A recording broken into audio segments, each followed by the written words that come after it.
How you guys doing today? It's Anthony Gangi. Welcome to another episode of Care Talk. Guys, great dialogue coming our way. Can inmates be rehabilitated? The topic was suggested our way through email. I think it's going to be a great topic. I'm going to have Russ Hamilton and Steve Maynard join in on this discussion. So basically, do you believe in the efforts that are being done behind the wall, or do you believe the efforts are fruitless? Do you believe it's a waste of taxpayers' money? How harsh is that? Guys, real quick, the show is sponsored to you by three entities. First, we have American Military University. If you guys get a chance, please check it out. It's a great online school, great college, very supportive of what we do in the corrections profession, very supportive of what we do here on Care Talk. So please, guys, if you get a chance, check it out. We also have Guardian RFID, from inmate tracking and cell checks to cloud-based business and artificial intelligence. Guardian RFID digitally transforms jails, prisons, and juvenile detention facilities of every size. Visit GuardianRFID.com for more information. Guys, check out the shirt I'm wearing. That is from Guardian RFID. That says Vision 22. I have Steve Maynard on the show. He works for Guardian RFID. So before we begin the topic, he can talk a little bit about what Vision 22 is, because now it has been released to the public. He can kind of tell you where you can get some information on that. And we also have Shea USA. Shea USA, by the way, very supportive of what we do in corrections. Let me just get to that little, hold on, guys. Got to find the, bear with me.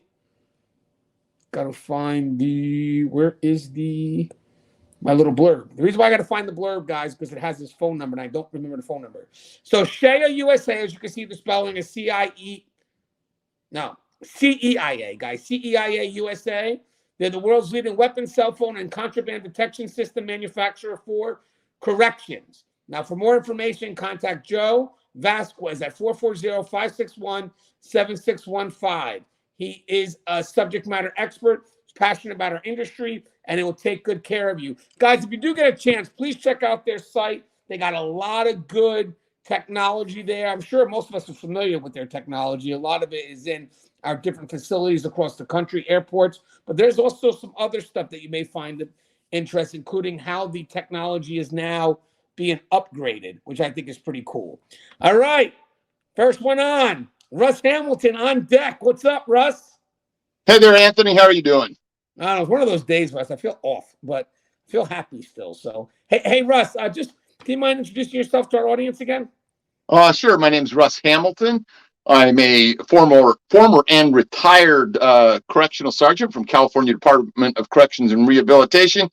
I also have previously been a senior correctional officer for a local juvenile detention facility, and right now I work for a private vendor, and we provide services to a local sheriff's jail and to a probation department with regards to reentry and rehabilitation. Yes, guys, Russ is into rehabilitation now. So Russ is actually someone that has a little experience in this topic now. So I think this will be very interesting to hear Russ's side of things now. Remember, Russ has the custody background, but now he also touches into rehabilitation. My background, the administrative level, I've supervised or facilitated the need for programming at, a very active facility at my last position. Now that I'm further up, I still oversee it, but not as directly involved. And we also have Steve Maynard. Steve from Guardian RFID. What's up, Steve? You mind introducing yourself? Yeah, man. Steve Maynard with Guardian RFID. I'm the East Coast account executive.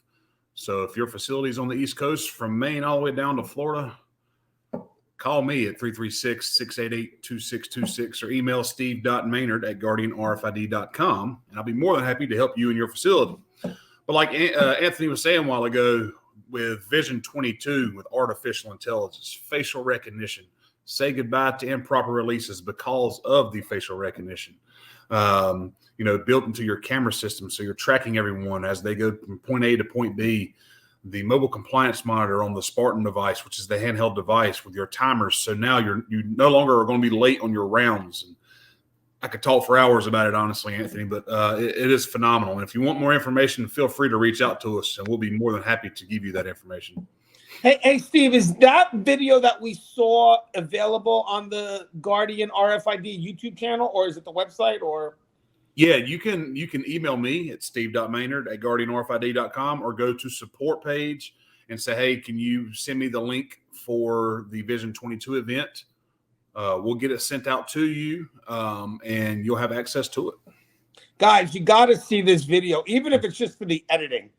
I mean, this video was so well done. Guys, if you get a chance, I promise you it won't steer you wrong. Even if you're not in a position to purchase it, still see where we're headed in correctional technology. Just to kind of, I know people that watch this channel look for information. So if you want to see the future of what we can do, you definitely just got to take a glimpse at this video, guys. I mean, it was just a great video, and a little bit of something funny in the video too about the window of fuckery, which I thought was good. But guys, definitely if you guys get a chance, check out that video. Very worthy of worth your time. All right, guys. So I figured today we could discuss rehabilitation. It was sent my way. Obviously, corrections is kind of shifted towards rehabilitation. Eventually, I would like to see a balance between rehabilitation and safety and security kind of going up together. Corrections is evolving. I'm not going to say it's changing because I don't like the fact that people may think, oh, corrections is taking a sudden change. Guys, we've always had this, but right now there may be a stronger focus on one side, but eventually the pendulum will swing and then we'll balance things out. And hopefully as we move forward, all of us will be involved in what will be that full circle, what encompasses safety and security. Of course, with rehabilitation, knowing that safety and security is always going to be the template, and then what we build on top of it is what's going to be the magic. And again, it's evolution, not change. Now, with that said, the question sent our way was, do we believe that inmates can change? So first, let's do this. Russ started corrections, I believe, back in 1989. So, which is, I got to get a calculator. I'm sorry, Russ. I mean, I got to get a calculator to figure out that time. I know it's got to be over.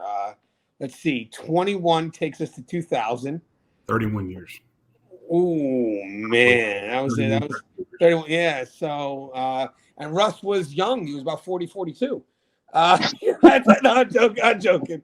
So obviously, Russ, this is good because when you entered in 89, there was a different type of corrections to where we're at now. And it's great to see how you spanned your career. You did it out in the CDCR. Now, just to kind of finish that, you're now on the rehabilitation side, which kind of really gives you a very good perspective of both sides of what we feel corrections is about. So can you just talk briefly about what it was like when you first entered and then where it was headed when you left and kind of where you're at now? So yeah, when I initially started, it was right before the era of when we started the whole 3 strikes thing in California. I think I was in my 3rd or 4th year in corrections at San Quentin when Polly Klaas was abducted right there in a neighborhood right next to mine in Petaluma, California. And that sparked off, a whole series of get tough on crime issues. And they really started, hammering down because, this wasn't an isolated incident where we had, one person who'd been involved in the justice system committing a heinous crime. It was kind of, par for the course. We actually had a guy in San Quentin named Robert Massey who had committed a crime, a murder, and he ended up getting the death penalty. And the death penalty was overturned by the Rose Bird Court. And then he ended up being able to whittle that down to life without. And then he whittled that down to life. And then he got out. And then he committed another murder. And then he ended back up on the row. And then he was executed. So all of these things just kind of funnel in toward, the public being righteously indignant about the way politicians are doing things. So I think there's a lot to be said about that. I think there's also a lot to be said about, not whether or not we can, because we know that we can rehabilitate some people, but we need to talk about whether it's smart, whether it's pouring, good money after bad money. But I think most of all, we have to figure out what that balance is going to be, where we can take some of those individuals and at least try and rehabilitate them, maybe not for the sake of rehabilitation, but just for the sake of, saving resources and being able to use our prisons and jails in order to, truly curb bad behavior. Right now, though, what we've seen the pendulum swing so far out with governors like Newsom in California and with like Cuomo, who's gone now in New York, but just, releasing everybody, cop killers, the whole 9 yards, so that we've gone to an extreme. So what I think we're going to talk about tonight is what can be done in the rehabilitation field, because it's not completely desperate and it's not completely useless, but we need to talk about, what it should entail versus the way it is right now. You are mute. Ah, damn it. I just want to mention something. So I want people to know that from my perspective on the administrative side, again, I went through custody and I moved up. I noticed the importance of everybody believing that rehabilitation can work. And the reason why is because there are going to be people that are very dedicated into making that effort and change. Even if they can only get to one, for them, that's the goal. Just one less person doing something wrong. That works for me.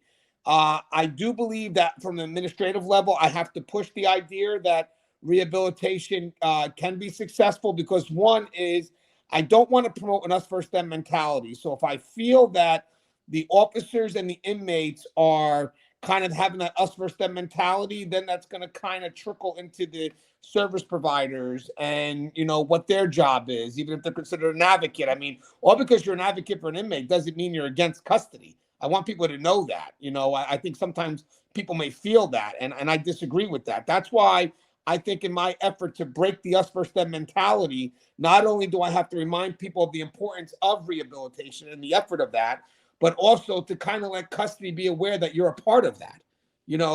However you want to try to fit in, you're a part of that, and you don't need permission to be a part of that. And you don't have to apologize to be a part of that.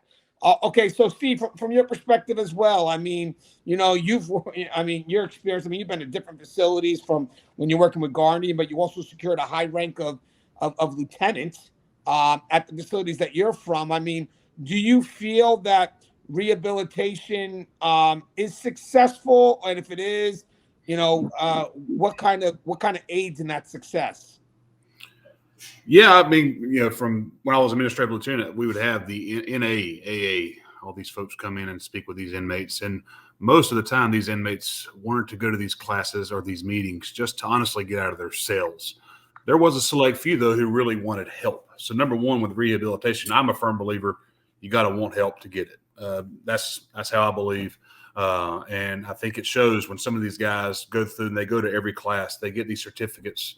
And the officers are involved with this process. We would send these inmates would sign up, and it would be a 6-week long process to go through a rehabilitation for NA, AA, or anger management, stuff to help them once they get released from jail.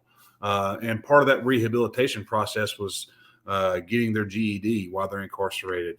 And maybe taking classes such as CDL classes, welding classes, all this stuff on their tablets. So once they got out of jail, they were able to attend these schools, but already had done the school work on the tablet. So there's a lot of different programs that some of these jails bring to the table for these inmates, but they have to want to carry that once they get out of that jail and do something good with it and not be, make it a revolving door and come back in. And I like what you're saying, too. I want people to realize something. When we talk about rehabilitation, I do believe rehabilitation is a process where we start and then try to hand it over to maybe, let's say if the person's transitioning to the streets. I like the fact that we're straightening their mind, but then we're trying to teach them some skills that can help them in the job force. Everything from resume building to CDL license. I mean, whatever it is, it's like, okay, yeah, we got their mind right, but that's still not enough. What else do we got to do? We got to teach them some trades, get them something going so the job force is going to want to pick them up. I mean, that's another thing, that's something that's very, very important for us. Now, with that said, there has been a shift, guys, and we know that, right? So technically, there's going to be more effort to get these inmates, with the proper mindset, get them transitioning, like Steve said, and then kind of seeing what we can to push them forward. But in the end, knowing that we've done the best that we could at our level. And now it's up to the community, because most of the time, guys, the community wants to blame us. And I disagree. I see the work that's going behind the wall. And then when you're giving out to the community, it's like, okay, it's your turn to welcome them. You guys took all that game. when they're behind the wall and that you're going to do all these things. Well, guess what? They're out. We did our part. What's your part? What's your next part? And sometimes a lot of these inmates that come back, they may come back because they feel that, hey, the community said they were going to take me in. Said they were going to get me a job. I did everything. I got my degree in prison, or in jail. I got my CDL, my culinary, whatever it is. And I go out there and nobody wants to hire me. Yet the same people that don't want to hire you are sitting on these boards saying, oh, hey, let's get them in the community. Let's do what we got to do. Oh, good. You own a restaurant, right? Can they work for you? Well, hold on. Don't do that then. That's unfair. Because at the end of the day, we're preparing them because you say you have open arms. Now, all of a sudden, we bring them out, your arms and closed. They come back and we fail? Disagree with that. So do I believe rehabilitation works? Okay, so I want to touch on what Steve said real quick and then go back to Russ. And we'll actually pose this to Russ.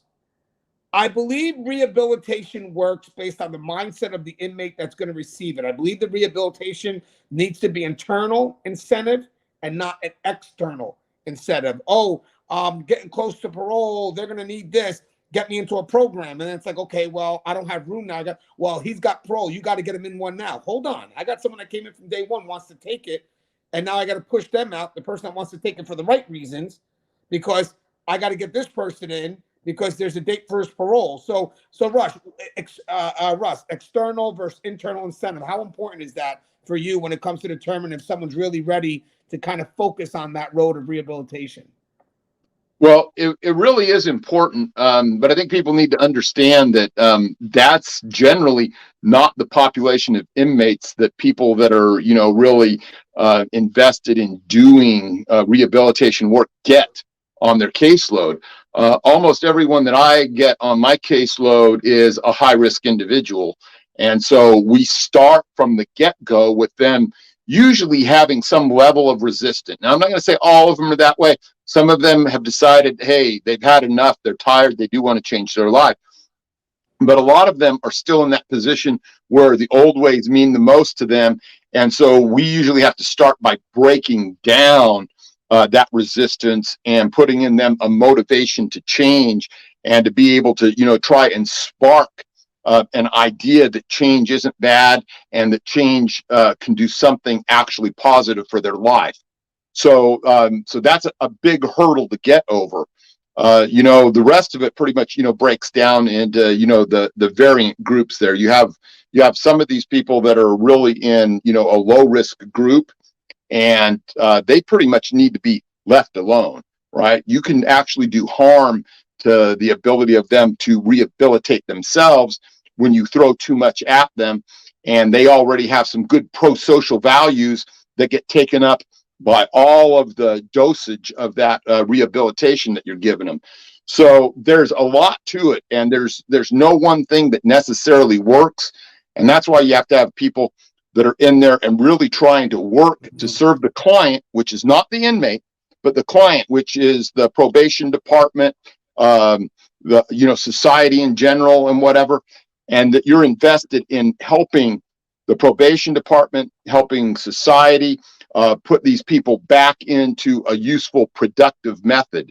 I think that part of the way that we go wrong is that we have a lot of people who really do want to help, but they want to help the individual and they want their ego stoked over that, and they lose sight of who the actual client is, which is the probation departments, the prisons, the jails, and society at large. Yeah, and I like what you're saying real quick, guys. I want to emphasize something that Russ just said that's spot on and really spot on. I actually have a book on manipulation that kind of relates to this. The fact that Russ's focus was saying that the client is the agency, I believe that's what keeps people in their prescribed roles. That's what keeps people within those parameters, because they know they have to do best for that probation, for the DLC, for whatever it is that's laying out the rules. That comes first. And then their direct contact with the inmate or the resident comes second. So with that said, I think that's a great way to define that parameter, that who am I working for? You're not working for the inmate. You're not working for the resident. You're working for the people that have trusted you in the position to go ahead and be effective within their rules and regulations. That was a great way of putting that, Russ, because I think a lot of people get overlooked because when they come in, they're going to want to have that 100% to help the inmate without realizing, hey, there's boundaries. And then when they start questioning the boundaries, it's like, well, let me ask you a question. Who do you think you work for right now? What do you mean? What does that mean? Just asking. Who do you think you work for? Do you think you work for the inmate or the agency? Well, I work for the agency. Okay, then trust the agency and they'll set you where you need to be so you can be most effective for the inmate, but also most effective for us when it comes to safety and security. Hey, Steve, I noticed that you agreed with some of that from a custody perspective. You think that kind of hit home? Yeah, I was trying to think of different scenarios over the years, honestly, to maybe speak about and just, you know, I've dealt with a few inmates who I've seen when they first come in, you know, they've maybe came in time after time after time. Finally, man, I'm too old for this. I need help. I want to get help. And then, you know, months later, you see them on the street and they're out here working, you know, maybe driving a truck or working for a painter or doing something. So it's nice to see these guys who finally say, you know what, I'm ready to act straight and do right. And, you know, I'm too old for this, you know. And then I see these other guys who come into jail and, hey, man, y'all got a Bible? You probably never read a Bible in his life. First thing he's asking for is a Bible. And then when he gets released, he's like, where do I put this Bible at? You know, I read the Bible in jail. I don't need it now that I'm getting out. So, you know, I'm just trying to think of all these different scenarios that go along with, well, you needed the Bible while you were in jail. And, you know, now you're good. You got your fix and now you're leaving. So you're going to leave the Bible behind. So you take it with you, you know, that jailhouse religion, if you will. I'm just, you know, just trying to think of different things that could go along with this. Yeah. You know what's unique is that I think that if we all, hey guys, listen, let's talk about where corrections is going. So be advised, guys, I'm not trying to soften up our perspective, but hear what I'm trying to say. I believe that if the context welcomes it, so what I mean by that is, sure, we got the program providers in, but having custody's input really is very important in this because, again, custody has the most interaction with those inmates. So if we're making the effort to rehabilitate, and we do have inmates that want to rehabilitate, custody has to realize they're a big part of how that inmate believes in their process, in the process itself. Because at the end, guys, if custody doesn't buy into it, which is the majority of those inmates' interactions, it kind of retards the progress, sets it back a little bit. Because, again, I kind of look at the program providers who are very involved. Don't get me wrong, they're very involved. But, again, they're 8 to 4. They're not working the housing unit. So it's kind of like, let's do what we can. Let's set the inmate right where they got to be. Hopefully this helps staff, you know, in regards to their safety and security. But let's set them back to the units. And then custody now has to maintain it. If we don't have that continuity, you know, if we have kind of the program providers on one side and then custody on the other, there's going to be a disconnect. And that disconnect really could mess with our success in the inmates that do want to change, because sometimes the change is it's going to be a bit of a battle, because I believe that the inmates that do want to do good are always going to have to go back to an environment that's going to push them to do the opposite. So staff, the custody staff who's always on top of them, you know, they're going to have to be that balance to do what they can to make sure that they can kind of mitigate that negative influence. Russ, what's your thoughts on that? I see some agreement in there. Yeah. So first of all, what I want to say is there's no harm in having balance. But I do understand, because my brothers and sisters, they're on that side of the gate still, but understand that the potential exists within the rehabilitative context for manipulation to occur. And that's one thing that we have enough problems with, even when we're only doing our own job.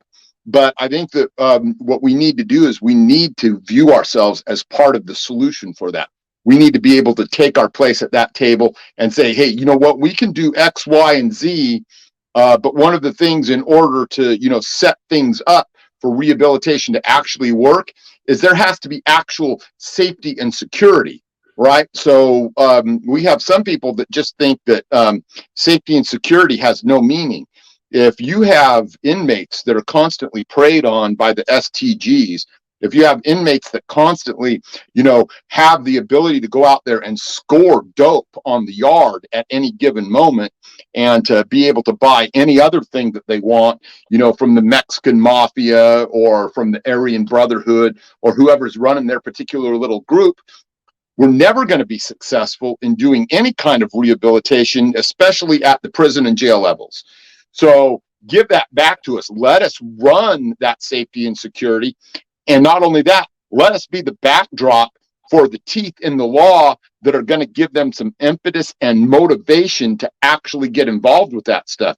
One of the problems that we run into out here in California in doing these programs is that a lot of our probation officers, they've kind of been defanged. You know, they can only do so much. Sometimes they can still go out there and flash these guys and put them in jail for 10 days, you know, depending on whether they fall under the probation PRCS level. Let me not get too technical on that, but it's just the way that they have to function, that they don't have the ability to necessarily, you know, give these guys that wake up slap that puts them back on that path to the straight and narrow. So I think that the fact that we've gotten so soft, and now, you know, in California, we, you know, no bail and all of these other things, unless, you know, you're actually, you know, some kind of a serial killer, it actually hurts the prospect of rehabilitation and reentry into society. And so don't let anyone fool you saying that that's okay, because it's not, because it makes rehabilitation, which is my job now, so much harder. And so then at the correctional level, it's not any easier either, because now the STGs have no reason not to just run yards the way that they see fit. And they're doing it in California. The STGs are just off the chain, and the prospects for actual rehabilitation narrower and narrower and narrower. Yeah, and I want to mention something, guy. Russ, spot on this one too, and I'm sure Steve would agree. I do feel that accountability is part of rehabilitation. I think that's what Russ is definitely getting at, and I'm trying to use. Now, remember, guys, even though it may seem like we're aggressive on one side, it's because that one side's forgotten. So having said that, we're kind of aggressive because there's energy to catch up. Now, I will say part of that is we are at some point considered that safety and security is considered secondary, which we should never allow to happen.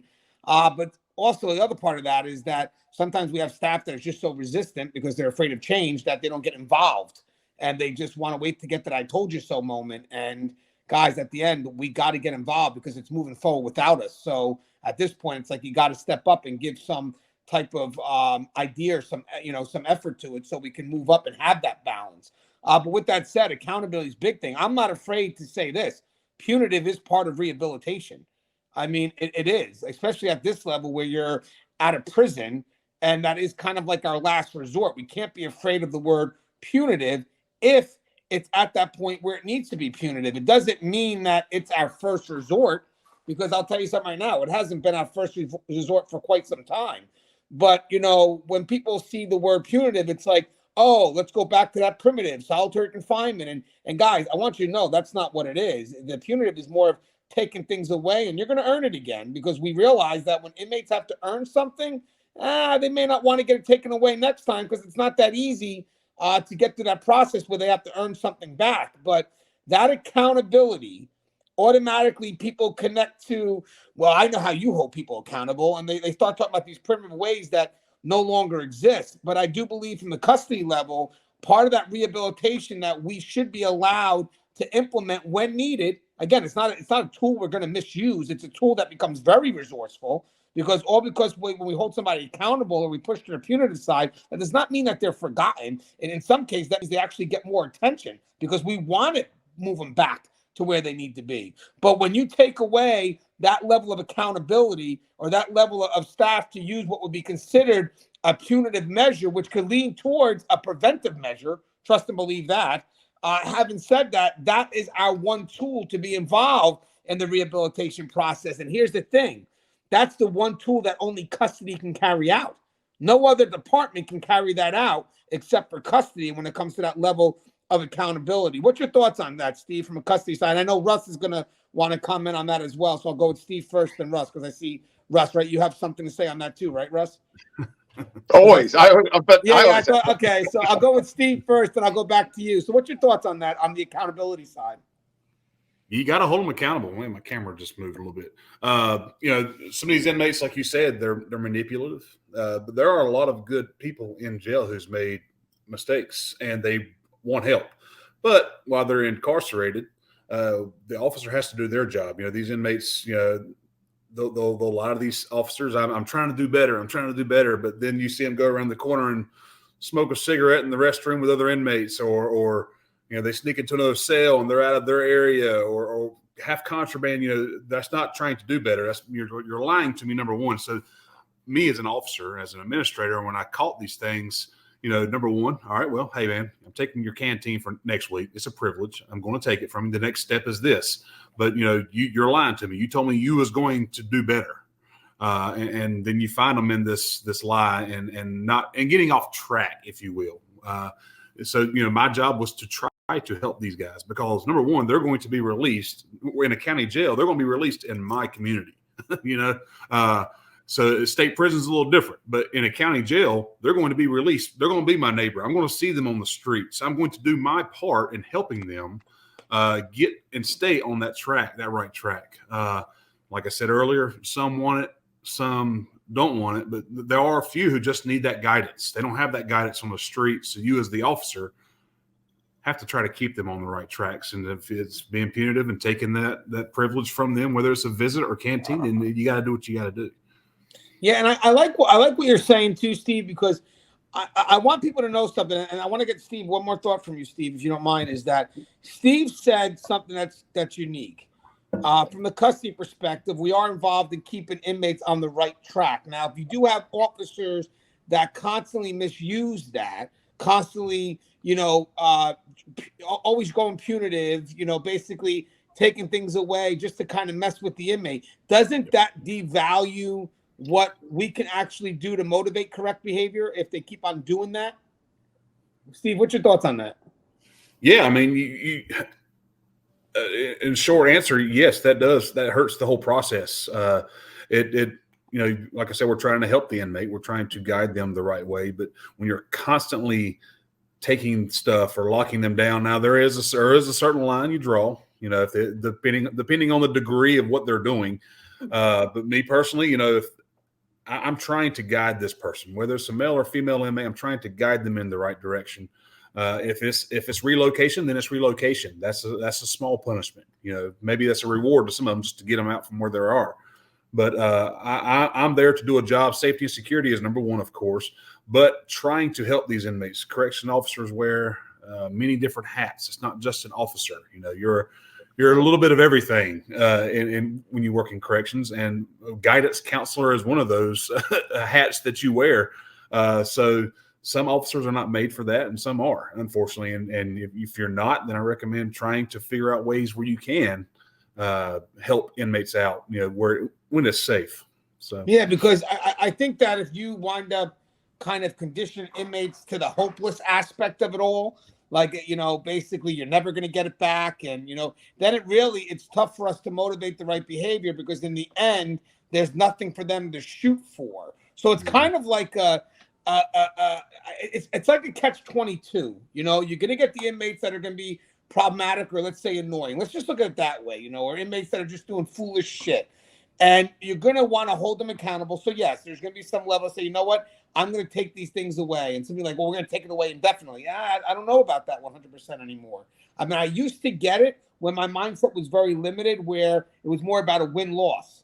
Like, oh, that inmate's going to do this? Fine, I have the power to take it away, and they'll never get it back. And my mindset was like that. I'll be honest with you. It's true, it was like that, but we all grow, we all evolve. At the end of the day, when I was administration, and I saw officers that, you had these inmates that the stuff was taken away. Sometimes you would have the officers that would come back and say, hey, Gangi, can you do me a favor? Can we start seeing when we can get this guy his stuff back? Because he's been doing good. And I feel that if we can give it to him, he'll appreciate it more, as opposed of just not giving it to him, because then they're going to start carrying it out again. I was like, holy crap, you're right. This is not a win-loss here. Even if I take it away, what am I taking it away for? And what's my purpose? What's my end game? My end game is not to keep it away from the individual. My end game is to eventually introduce it back. So when the front line's coming back and in support of, okay, Gangi, he hasn't had it for 30 days, or he hasn't had it for 60 days. Can I give him a little something? Because if I don't, I can't motivate his behavior, because now at that point he has nothing to lose. I'm like, man, I've been looking at this like a win-loss, and it's not a win-loss. It's what am I taking it away for, and what am I trying to get as an end result? And that's definitely been a shift I've seen more so now with inmates that are longer term. Those are the inmates that are, more of a lifers. I see a different type of officer because, again, they're dealing with inmates that are not going anywhere. So, but what's your thoughts on this, Russ? Okay, so just kind of, it's interesting the way things work. But just today, I'm working on a project, a short video, as a matter of fact, for none other than Guardian RFID, that I decided to title "Don't Be a One-Trick Pony." And it talks a lot about balance. It talks about the way we see things, and about, how we do have to be better at this whole communication thing, not just with the inmates, but with each other, in order that we adhere to that thing that we talk about all the time, which is consistency. So there is that. With regard to going back to the other thing where we talk about accountability for the inmates, these guys, there's two parts of their personality files that are really out of whack in almost every inmate, which is their sense of entitlement to what the world owes them and their justification for doing it. And so we have to look at those things and try and have them, really truly take that under advisement and try and change the way that they see the world through those things. And it's a really hard thing to do. There's not an inmate out there that won't ask for mercy, but they'll never ask for justice. And so having them see things differently is entirely. Can you explain that thought again? I'm sorry. I like how that. I like where you were going with that. So you're saying there's some inmates that would ask for mercy, but none would ask for justice. What was that? Yeah. So, when we're talking about the accountability part, right?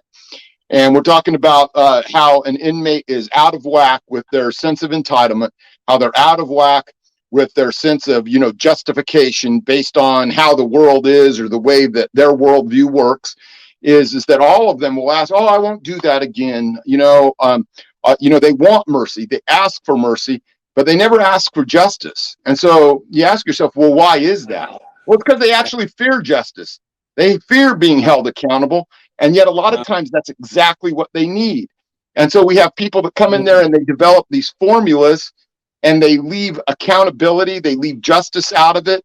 And what are we left with? We're left with platitudes, right? And platitudes aren't ever going to cut it.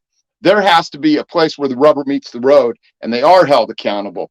At the same time, there are times where we really do have to go that extra mile to understand, to be empathetic, and try and see what their worldview is so that we can engage them and help to actually motivate them to change. So I'm telling you, you're stealing the show from me and Steve right now. I mean, and then the funny thing is, the only thing we have to brag about is Vision 22, and you're wearing the damn shirt too. You know what I mean? You're making us look bad. I mean, what is with these damn power quotes here today? I can't. Steve, I mean, it's great because what's funny is obviously the way you just expressed the ask for mercy but don't want the justice. I mean, I'm paraphrasing, but that to me hit home because I deal with the grievances all the time, and you're right. They want the forgiveness, but then when you turn around, it's like, well, let's equal this out now, though. Mm-hmm. So if you want forgiveness, then you got to step up and do this part. No, they want forgiveness because in some cases, forgiveness requires no effort on their end. It's the effort on us. It's more effort on us for the forgiveness as opposed to justice. Oh, you got to step up, because now you're going to step up and take what's coming to you. Yeah, that was really good. Wow. Okay, so I want to discuss a few more things before we come to a close. I think that's important too, with regards to when we know an inmate is actually ready. So I want to share something. So on the administrative level, I fell in love with this program where we had victims come in of crimes, those that were affected by a crime or lost somebody to a crime, and they would talk to the inmates, and kind of discuss how they felt when they were victimized, so the inmates get an understanding of what it's like through these different levels of crime, even stuff that they feel are not that big of a deal. And I would notice certain things like when you're talking to inmates to see if they're ready for programming. The first thing I do want is some level of accountability. Now, don't get me wrong. I know the program's going to teach them that a little bit. I do. But if I'm trying to get the right people in and I have to pick and choose who's going in, the person I'm choosing first is the person that's already at that level, if I have to, because I want them to get the best of the program, because mind you, I have limited spacing. And my biggest concern is, don't get me wrong, I could always get to this person. I could. But the problem is, if I have people that are doing it for the right reasons, yes, the program can develop somebody. I get that, and can cultivate somebody. But I would like to give the program the best chance possible. And that's when you get that person who's already on that track. And when they're already on that track, they're very careful of the words they use. It's not a mistake to them. It's, it's a responsibility for what they did. I mean, you'll get inmates that, will still say it'll be a murder. Well, what are you in here for?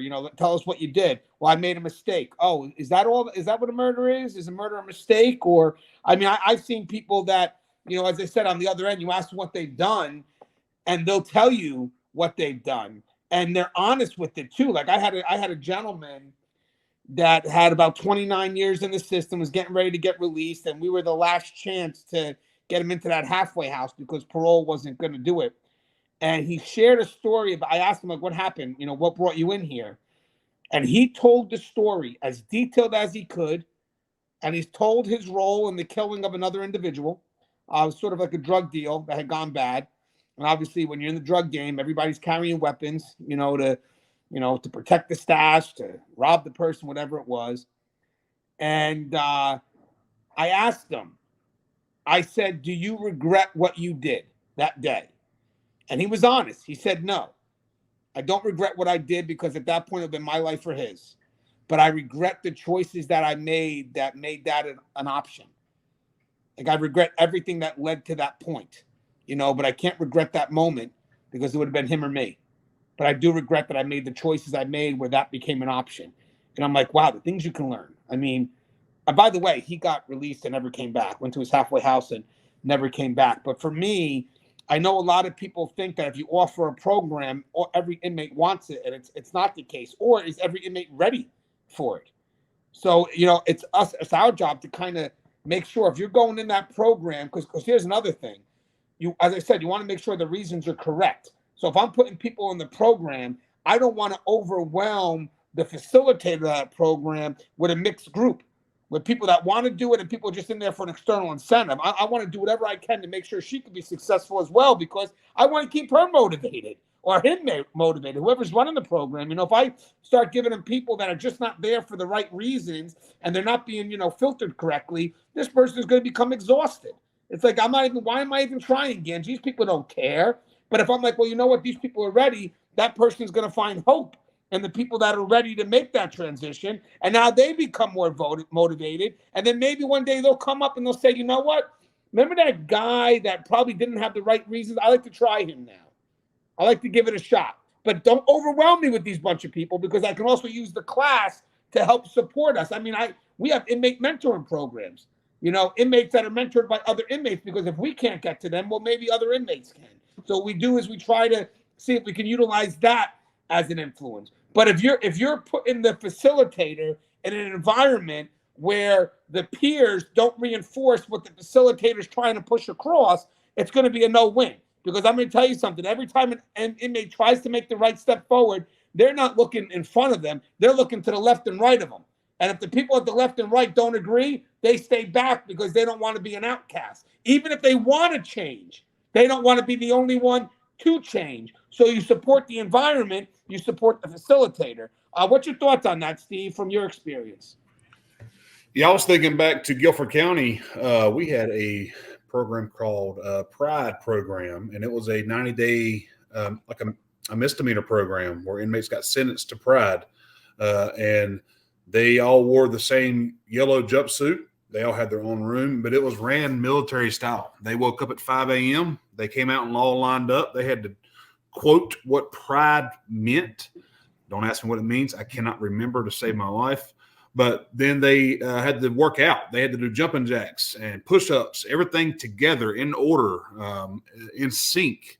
Then they had to attend classes throughout the day. So it was very structured for these guys to prepare them for the release. And they did a pride graduation at the end for these guys. Very rewarding, saying, we went through this program, but they would have to submit through their attorneys to go into pride. It's not something, okay, you attend pride and you can sleep in and all this, but no, you submit this through your attorney, and then it gets approved through district court. Then you're in the pride program. If you mess up, you're out of it. And you continue on with your sentence or whatever, but it cuts your sentence while you're in the county jail, and you have these certain pride officers who run this program. All these volunteers coming in to talk with these guys and work with these guys, and what I've seen, it was phenomenal. A lot of these guys did well. They got out, they carried on with their lives. I've seen a couple of them on the street. They got families now, and of course, there's that select few, like they're always going to be. They're going to come back to jail, but for the most part, I've seen that program help more than it hurt. So I recommend every jail to have something like that. Yeah. Well, Steve, I like what you're saying too, because guys, I know a lot of people on the outside may look at numbers, but they don't understand this is a different type of game. Yeah. We're lucky to get one successful number, let alone to really get everyone to be successful. I think the point here is, even like with the program like Pride, what Russ is doing, we can't always look at the outcome. We have to look at the effort of those involved, because here's the funny thing is, most people will be quick to look at statistics and they'll make that judgment based on statistics, as opposed to going to the facility and seeing the dedication and knowing that there was an effort to be made, and not looking at judging people by an outcome that they really may not have control of, because you're also having people that, no, here's the funny thing, guys, is I'm sure there were efforts made on the streets. It didn't work. Now we'll continue to try to make some efforts here, but all because they're in a jail and the program's there doesn't mean they're going to be 100% change. Doesn't mean they're going to want 100% change. But now we're being judged a little unfairly, because the same judgment, on the failure on the outside is not being pushed. We're not questioning anybody's dedication to those on the outside. When then people come into the prison, it's like, oh, all these systems are failing in the prison. Okay, but we're the last resort. So what brought them to the prison? So first, why don't we look at the system as a whole? And I'll guarantee you may see these numbers and may not be impressed because you're outcome driven and you're more concerned about the numbers. But I wish someone would say, hey, let's just go behind the wall. Don't worry about the outcome right now. I get it. Outcome, that's what people look at. That's where they think the best investment is for the money. But having said that, how about I show you the effort and the dedication from the staff who's doing it, trying their best. Again, but to a clientele or to inmates that just may not want it. But let me just show you, the effort behind it, and then we'll try to keep it moving. But you cannot judge success by the numbers, because in the end, guys, if I spent all day from administration, even as a program facilitator, trying to get everyone at once in this mass rehabilitation, we will fail, and we will fail miserably. At the end of the day I'm just going to try to see if I can get one, and then kind of do the pay it forward method. But, again, when it comes to money, people just, what's the most for your buck? This is not how this world works. It's where's the quality of it. So I'd rather change that one life than to just, attack many who are just going to be like, you know what, I'll take it, but I'm not really going to do anything with it. Then not a problem. I'll just focus on the one. Give me that one person in my class. I don't need the other 29, because that other 29 is going to affect that one, Hey, what's your thoughts on that, Russ, when it comes to people that kind of look at the numbers and kind of look at the outcome and not the effort? Yeah, part of the problem with numbers overall is there's just no way to match them up. There's just I've seen a lot of efforts in California to change definitions in order to get an outcome and a statistic that looks favorable toward you. And those kind of things just make it that much harder for those who do want to be involved in the process, doing reentry, doing rehabilitation, to be able to, even know what works. There are agendas out there which, are more driven by potential dollars, by saying that something has an evidence-based approach than there is just by common sense. And so it's very difficult to wrap your head around. I think that the main thing to take away is that rehabilitation, reentry, other programs, NAAA, and those things are all going to exist in some form or another within the corrections realm. The thing that we really have to focus on is what their part is going to be, how much money we should, throw towards that. And we should try and figure out, how to make everyone have the sets of tools that they need to actually be effective, and not throw that accountability out the window, because that's done more harm to rehabilitation, reentry, and all those other programs than everything else combined. We need to have a way to, instill justice in America, and that does include, holding people accountable and punishing them for what they did, and forcing them, if necessary, to actually be involved in some of these programs. Maybe they come out of it better, maybe they don't. I've seen a number of instances where they were, very resistant, and sometimes it took them going through the program 2, 3, 4, 5 times, and at some point something starts to click. So I don't think there's any easy answers, and I know that's kind of just a rambling answer there, but it's the best I've got, the best way I can put it. I can picture someone on the outside saying that accountability is external push, and it's not. I'm going to explain why. Accountability teaches the journey that brings about value in something. So again, taking something away teaches the inmate to value what they have once they get it back. So it's not so much the external there, because accountability, it does involve the taking away stuff. So a little bit of control on the external side, but the effort really is to tell the inmate, hey, you want to value what you have, then you're going to earn it. Because that's the only way you value something, is when you go through the journey completely, go through the obstacles, whatever it is, and that the end result is, man, it was worth it. But if we keep on just giving out the destination and screw the journey, here's what you want, here's what you want, here's what you want, here's what you want, the problem is there's going to be no value in it, because the value doesn't come from getting it. The value comes from earning it. And I that's why I never left. To be honest with you, a little side. That's why I never left corrections, because the academy was 5 months. The journey was like, I'm not doing that again. And I knew for me there was value in that journey. If I didn't have that academy, I don't know. I mean, I love the profession, don't get me wrong, but the academy for me I was so proud of completing it that my next step was, right after the academy, as crazy as it may sound, I'm going to do my 25 years.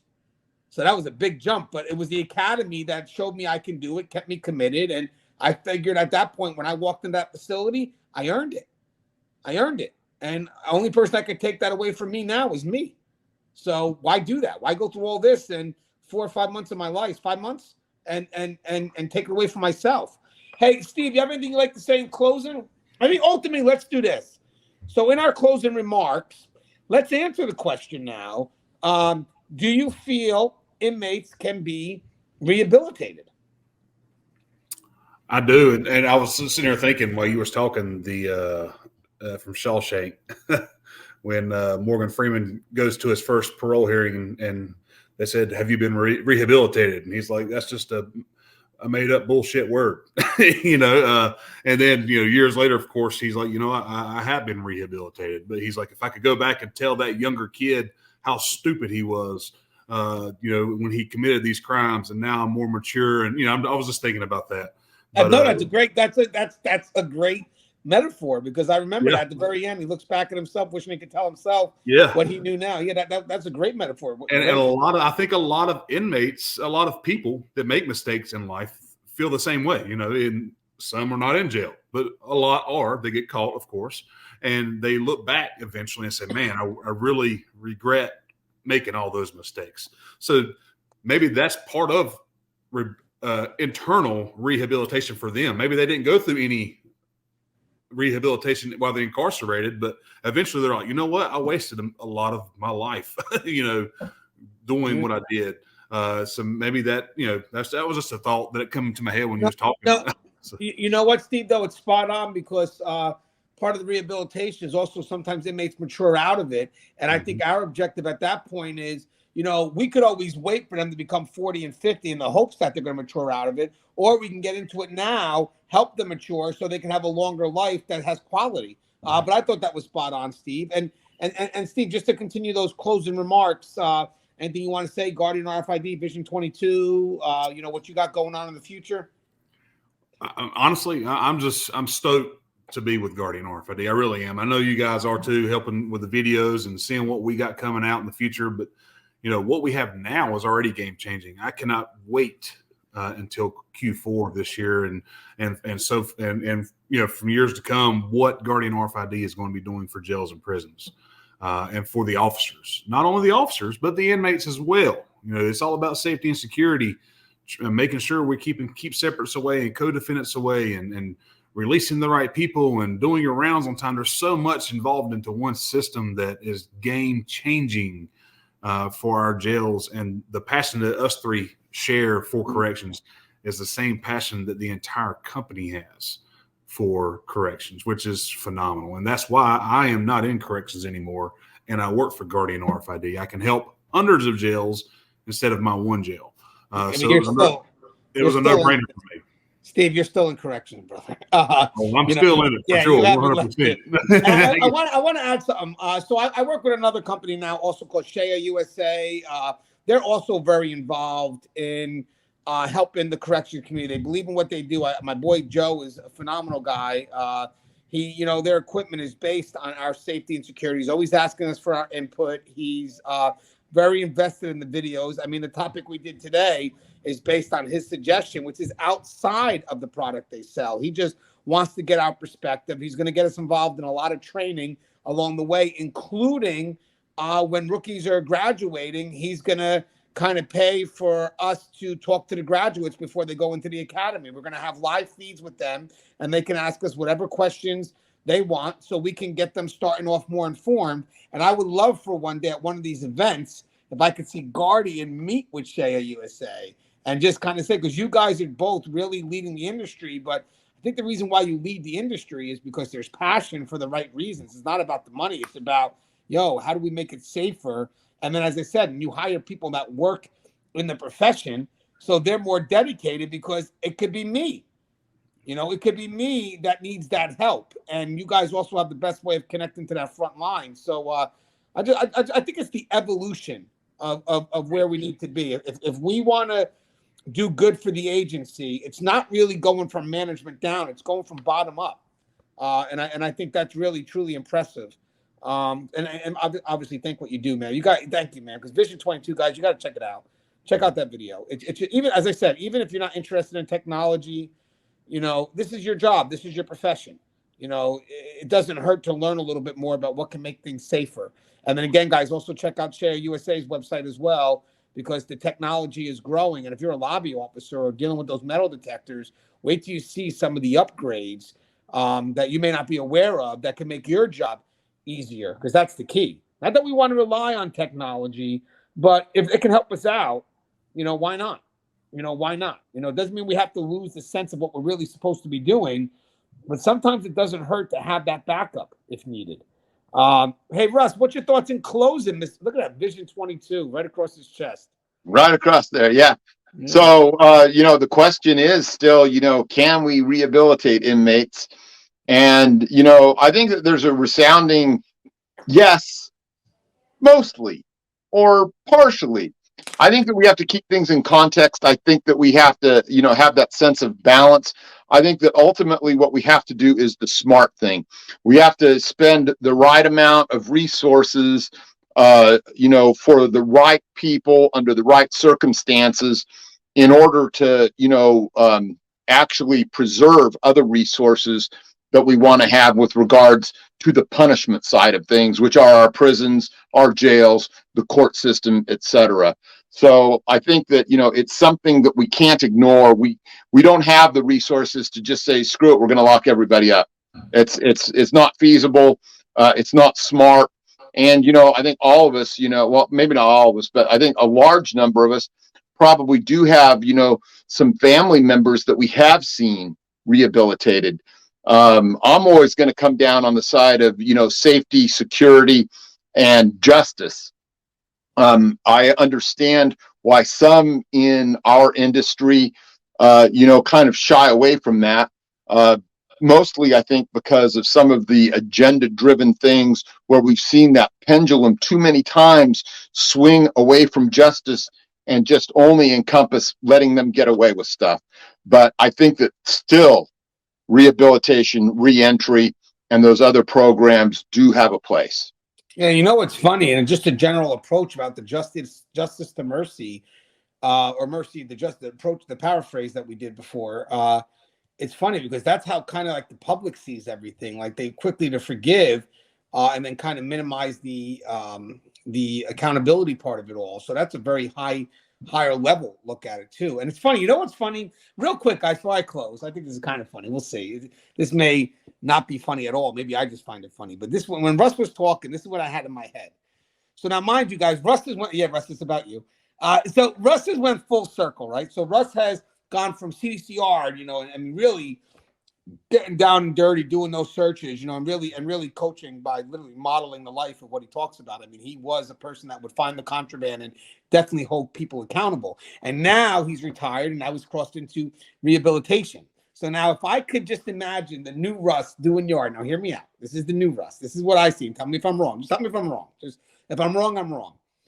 I could picture, let's say, a code happens in yard, and Russ is the first on the scene. That's not true. I mean, that's true. Trust and believe Russ will be the first on the scene. And he puts the inmate in handcuffs. And I could just picture Russ, getting aggressive, putting the guy in handcuffs, and then whispering in his ear, "I can save you." Which is that? Am I correct? I don't think I would go that far. I would say I can throw you into a reentry facility. Oh, okay. There's a throw from here. The personal investment thing is, and I shy away from because I worry. I see too many people with hubris on this issue, and so but that's just the way I view it. I'm hoping somehow to advocate for the right things always.